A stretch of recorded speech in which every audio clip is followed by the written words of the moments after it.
Hello friends, मैं विकास sir एक बार फिर से स्वागत करता हूं अपने YouTube channel Vikas competitive GK and GS पर। तो जैसा कि आप लोग देख रहे थे, पिछले वीडियो के माध्यम से मौलिक अधिकार चल रहा था। पार्ट 1 और पार्ट 2 हम लोग देख लिए थे, जिसमें पार्ट 1 में आप लोग मौलिक अधिकार 2 तक देखे थे, मौलिक अधिकार 1 देखे थे, और पार्ट 2 में मौलिक अधिकार 2 देख लिए थे। चलिए, तो तीसरा वीडियो हम लोग को आ गया है और इसमें हम लोग पढ़ेंगे मौलिक अधिकार 3। मौलिक अधिकार 3 हम लोग मौलिक अधिकार पढ़ रहे थे, भाग 3 पढ़ रहे थे, जिसमें विषय था मौलिक अधिकार अनुच्छेद 12 से 35, जिसमें 6 मौलिक अधिकार वर्तमान में संविधान में रखा गया है। इसमें दूसरा क्लियर हो गया था, तीसरा हम लोग को बच रहा था। कौन सा मौलिक अधिकार? तीसरा मौलिक अधिकार, जिस मौलिक अधिकार में होता है शोषण के विरुद्ध अधिकार। क्या दिया गया है? शोषण के विरुद्ध अधिकार, जिसमें अनुच्छेद 23 से 24 यानी 2 अनुच्छेद रखी गई है। कितना अनुच्छेद? 2 अनुच्छेद रखी गई है, 23 से 24। तो हम लोग 23 और 24 को जान लेंगे, सीख लेंगे, उसके बाद ये भी तीसरा मौलिक अधिकार खत्म हो जाएगा। तो चलते हैं, देखते हैं शोषण के विरुद्ध अधिकार। किसका विरुद्ध? शोषण के विरुद्ध। शोषण का मतलब किसी को क्रस्त करना, किसी को सताना, किसी को, है ना, क्रस्त करना। तो शोषण, किसी को शोषण नहीं किया जा सकता है। भारतीय संविधान में कहा गया है कि भारत का कोई भी नागरिक हो, इसको जबरदस्ती में शोषण नहीं कर सकते। शोषण के विरुद्ध अधिकार, किसी भी व्यक्ति को क्या अधिकार प्राप्त है, शोषण के विरुद्ध में क्या अधिकार दिया गया है, वही हमारा 23 और 24 अनुच्छेद बताएगा। जिसमें चलिए सबसे पहले देखते हैं 23। कौन सा अनुच्छेद? 23 में कहा गया है कि भारत का कोई भी नागरिक, भारत का कोई भी व्यक्ति, भारत का कोई भी व्यक्ति या नागरिक को जबरदस्ती, जब तक कि उस व्यक्ति का इच्छा न हो तब तक आप कोई जबरदस्ती काम पर नहीं लगा सकते। जबरदस्ती काम पर नहीं लगाया जा सकता है। मौलिक अधिकार हम लोग देखे थे पहला में, मौलिक अधिकार पहला में देखे थे, जिसमें था पहला में 19 के तहत देखे थे, 19 के छठा में, जिसमें बताया गया था कि उस मौलिक अधिकार के तहत कहा गया था कि कोई भी व्यक्ति अपना परिवार चलाने के लिए, अपना जीवन यापन करने के लिए अपने स्वेच्छापूर्वक भारत में कोई भी काम करके जी खा सकता है। तो जब तक उसका इच्छा है तब तक वो काम करेगा, लेकिन इच्छा उसका नहीं है तो जबरदस्ती उस व्यक्ति को काम पर आप नहीं लगा सकते हैं। ये एक प्रकार की शोषण होती है। क्या होती है? शोषण होती है।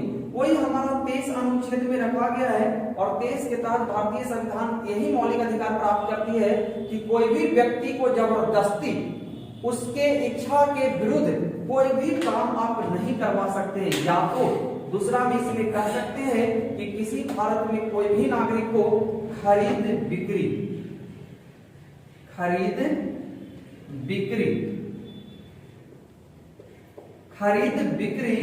निषेध माना गया। खरीद बिक्री निषेध, कोई भी व्यक्ति को ना आप बेच सकते हैं, ना तो उसको कोई खरीद सकता है। खरीदने वाला भी जुर्म कर रहा है, बेचने वाला भी एक प्रकार का जुर्म कर रहा है, क्योंकि एक मौलिक अधिकार दिया गया है भारत में सभी व्यक्ति को स्वतंत्रता पूर्वक जीने का। ये इसके तहत आप कोई भी व्यक्ति भारत में किसी भी नागरिक को खरीद बिक्री नहीं कर सकते हैं। या तो जबरदस्ती लाठी के जोर पर, डंडे के जोर पर किसी व्यक्ति को आप काम पर नहीं लगा सकते। तो ये आपका शोषण के विरुद्ध में तीसरा 23 मौलिक अधिकार 23 अनुच्छेद कहती है जबरदस्ती काम पर नहीं लगाया जा सकता है, या तो खरीद बिक्री किसी व्यक्ति को भारत में नहीं किया जा सकता। ये एक निषेध पूर्वक है, निषेध है। उसके बाद हमारा 24, जो अनुच्छेद 24 कहा गया है, जिसमें कहता है बाल श्रम निषेध। क्या कहता है? बाल श्रम निषेध, जिसका मतलब होता है बाल श्रम। बाल श्रम का मतलब जिसका उम्र 6 से 14 वर्ष होती है। 6 से 14 वर्ष, जो हम लोग पिछले वीडियो में देखे थे, मौलिक अधिकार के केस के का जो जोड़ा गया है सर्व शिक्षा अभियान 2002 में 66वां संविधान संशोधन के तहत जोड़ी गई थी। सर्व शिक्षा अभियान, सब पढ़े सब बढ़े। उसमें आपको कहा गया था कि 6 से 14 वर्ष के बच्चे को निःशुल्क शिक्षा दिया जाएगा, वो राज्य सरकार दिलाएंगे। तो यहाँ पर कहा गया अनुच्छेद 24 के तहत कि कोई भी छोटे बच्चे जो नाबालिग बच्चे होते हैं जिनका उम्र 6 से कितना वर्ष की होती है, 14 वर्ष की होती है, ये छोटे बच्चे को ना आप कोई काम पर लगा सकते हैं, ना ही तो कारखाना में लगा सकते हैं, न ही तो दुकान में लगा सकते हैं। बस इसका एक ही काम है, 6 से 14 वर्ष के बच्चे प्राथमिक शिक्षा को, पहला इसका मकसद होती है, पहला एम होती है इसका, पहला शिक्षा मिलना चाहिए। अगर नहीं दिलाते हैं और आप कोई काम पर लगाते हैं तो ये इसका जुर्म कर रहे हैं, यानी कि आप मौलिक अधिकार 24 उसको छीन रहे हैं। क्या कर रहे हैं? छीन रहे। शोषण के विरुद्ध में यही देती है 23 में कि जबरदस्ती काम पर कोई भी नागरिक को भारत में नहीं लगा सकते हैं, और 24 में कहता है कि बाल श्रम निषेध, यानी 6 से 14 वर्ष के बच्चे को कोई कारखाना, कोई भी काम पर, कोई भी दुकान में नहीं लगाया जा सकता है।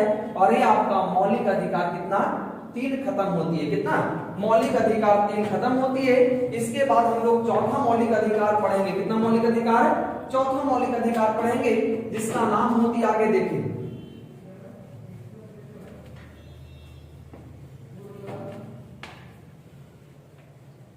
चलिए तो तीसरा पढ़ लिए शोषण के विरुद्ध अधिकार। उसके बाद हम लोग पढ़ेंगे चौथा मौलिक अधिकार, जिसका नाम होती है धार्मिक स्वतंत्रता का अधिकार।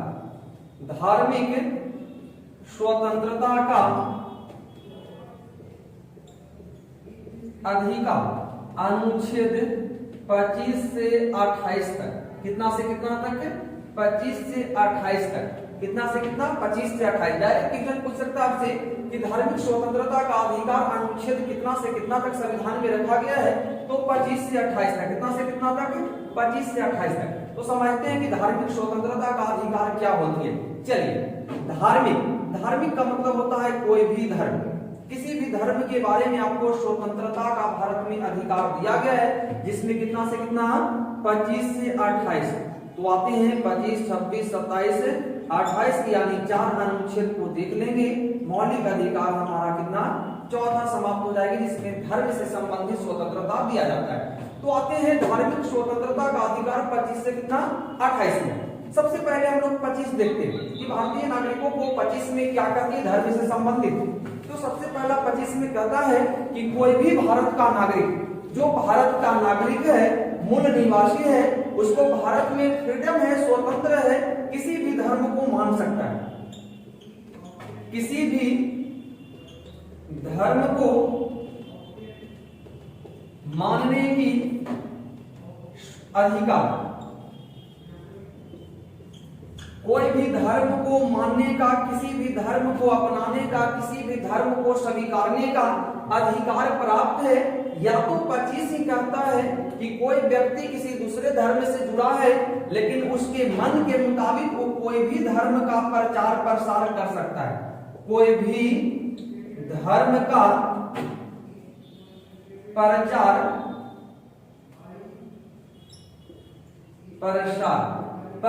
प्रसार कर सकता है। सबसे पहले 25 आपका कहता है कि कोई भी व्यक्ति किसी भी धर्म को, कोई भी व्यक्ति किसी भी धर्म को मान सकता है, स्वीकार सकता है, अपना सकता है, या तो कोई भी धर्म का प्रचार प्रसार कोई भी व्यक्ति कर सकता है। किसी प्रकार का उस पे आपका प्रेशर नहीं रहना चाहिए। या तो आपका संविधान यही कहती है कि कोई भी व्यक्ति उसके मन के मुताबिक, उसके इच्छा के अनुसार जिस धर्म को प्रचार करने का इच्छा है करता है, तो कर सकता है, किसी प्रकार का कोई प्रतिबंध उस पर नहीं लगेगा। तो पहला देख लिए 25 हम लोग, कोई भी व्यक्ति किसी धर्म को मान सकता है, स्वीकार सकता है, और उसका प्रचार प्रसार भी अपने इच्छा अनुसार कर सकता है। उसके बाद हम लोग 26, अगर कोई व्यक्ति किसी धर्म को प्रचार करने के लिए अगर कोई नई स्थल का निर्माण करते हैं, कौन स्थल? नई स्थल। कोई नए स्थल का निर्माण कर सकता है, कोई नए स्थल का निर्माण कर सकता है, निर्माण कर सकता है। चलिए, कोई भी व्यक्ति कोई धर्म को प्रचार करने के लिए कोई भी नया स्थल, जैसे हिंदू धर्म का मंदिर बना सकता है, मस्जिद बना सकता है, गुरुद्वारा बना सकता है, चर्चघर बना सकता है, कोई भी धर्म को प्रचार करने के लिए कोई नया स्थल का निर्माण कर सकता है अनुच्छेद 26 के तहत। कितना के तहत? 26 के तहत। उसके बाद आपका 27 में कहती है, एक चीज और 26 कहता है कि जो व्यक्ति नया स्थल का निर्माण करेगा, जिस धर्म से हो, जो इसके निर्माण करेगा, उसका मालिक वह स्वयं होगा, स्वामित्व वह स्वयं होगा। जो उसका निर्माण करेगा वो मालिक वह स्वयं होगा, मालिक वह स्वयं कहलाएगा। कहता है कि जो भी स्थल का निर्माण जिस धर्म से संबंधित करेगा जो व्यक्ति, वह मालिक वह उसका मालिक वह स्वयं होगा, जो व्यक्ति इसके निर्माण करेगा। उसके बाद आपका 27 आती है। कितना? 27 में कुछ नहीं रखा गया है, बस कहता है कि जो स्थल का निर्माण आप किए हैं उस स्थल से किसी भी प्रकार का धन दौलत इनकम होती है, आमदनी होता है, तो सरकारी टैक्स, कौन टैक्स है?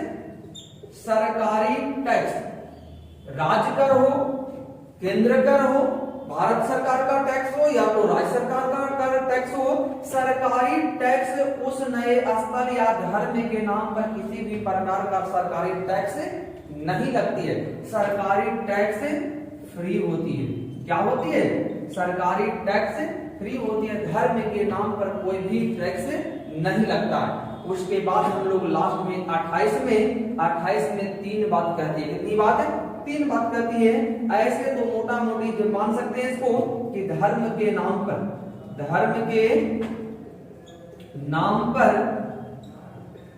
जबरदस्ती चंदा नहीं वसूला जा सकता है,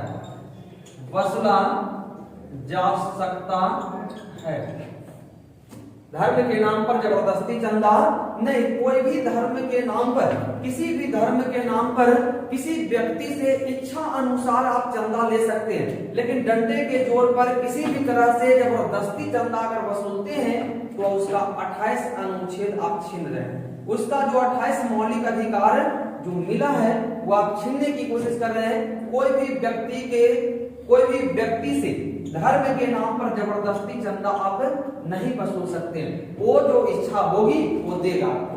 तो इसमें कहता है 28 में धर्म के नाम पर जबरदस्ती चंदा नहीं वसूला जा सकता है।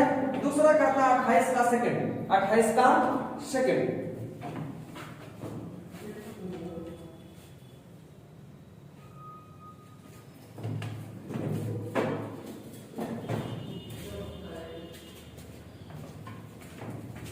चलिए तो 28 का सेकंड देखेंगे। कितना देखेंगे?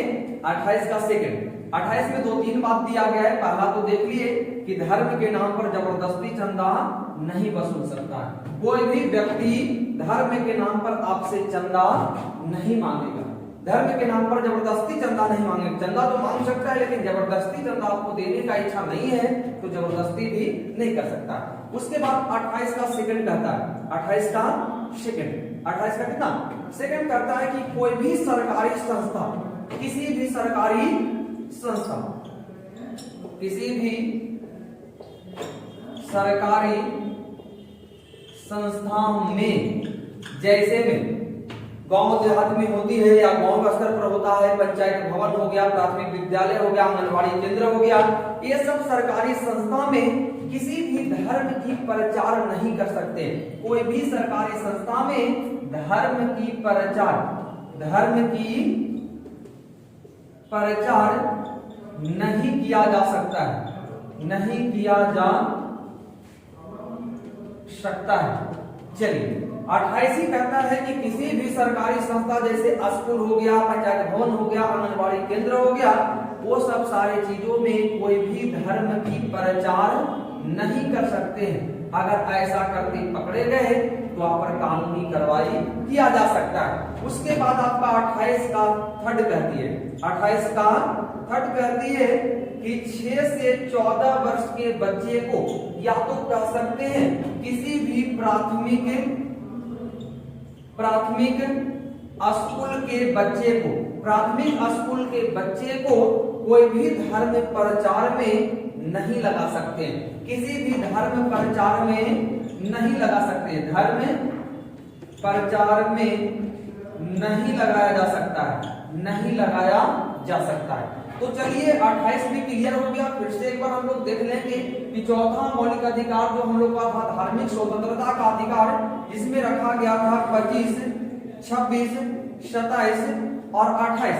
ये चार अनुच्छेद क्या कहती है? तो 25 हम लोग को बोला कि कोई भी व्यक्ति किसी भी धर्म को प्रचार प्रसार कर सकता है, कोई भी धर्म को स्वीकार सकता है। उसके बाद आपका 26 कहता है कि कोई भी धर्म प्रचार करने के लिए भारत का कोई भी नागरिक स्वतंत्र है कि कोई नए स्थल का निर्माण करेगा।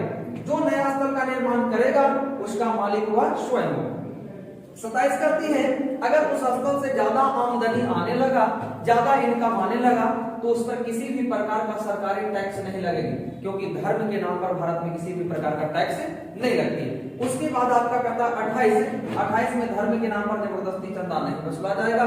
कोई भी सरकारी संस्था, स्कूल, कॉलेज में धर्म प्रचार नहीं किया जा सकता है, या तो फिर प्राथमिक स्कूल के बच्चे जो नाबालिग बच्चे होते हैं उन लोगों को धर्म के नाम पर कोई भी प्रचार में नहीं लगाया जा सकता है।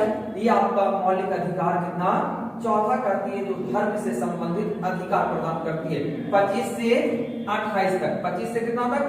28 तक। तो चलिए इसमें दो मौलिक अधिकार और बच रहे हैं, 5 और 6, जिसको हम लोग अगले वीडियो पार्ट 4 में देखेंगे। और इसी के साथ बस यहीं तक समाप्त किया जाता है। धन्यवाद।